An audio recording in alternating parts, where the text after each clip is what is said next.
groggy. Whatever Hartman had bumped in me was making me numb. I felt like this was happening to someone else. Someone I was watching on television. I couldn't think. Couldn't focus. The door was locked. I was a prisoner here.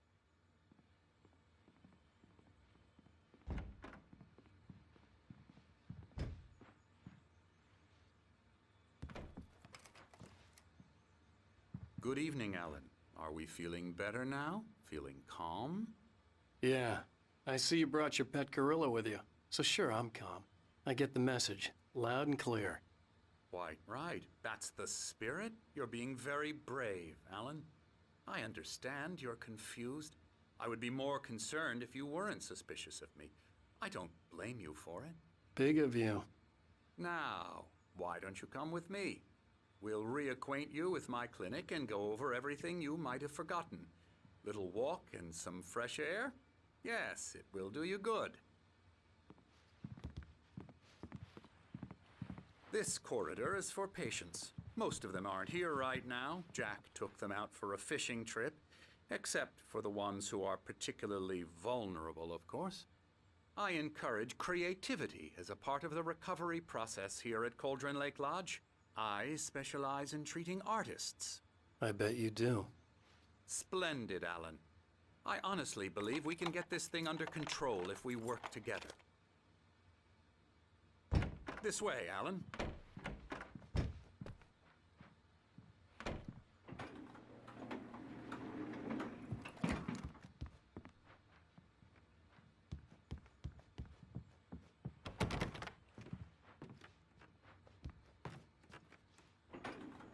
Now, Alan, from past experience with you, I know I need to get right into the heart of the matter as quickly as I can after an episode. So I'm just going to say this. Alice is dead. No.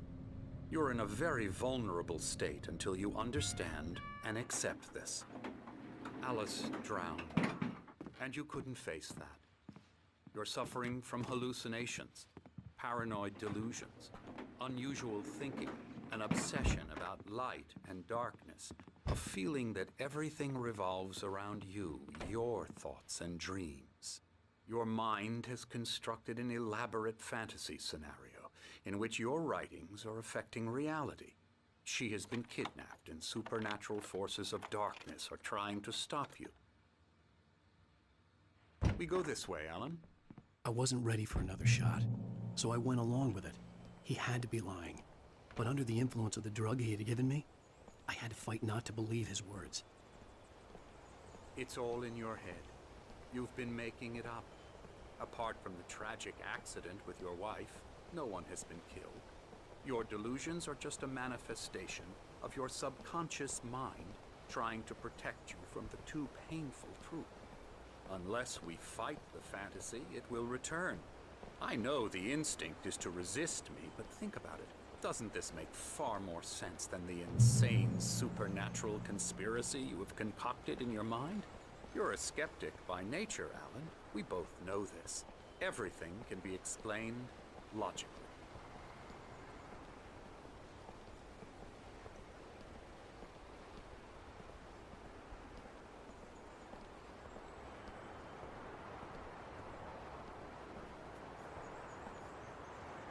I never get tired of this view.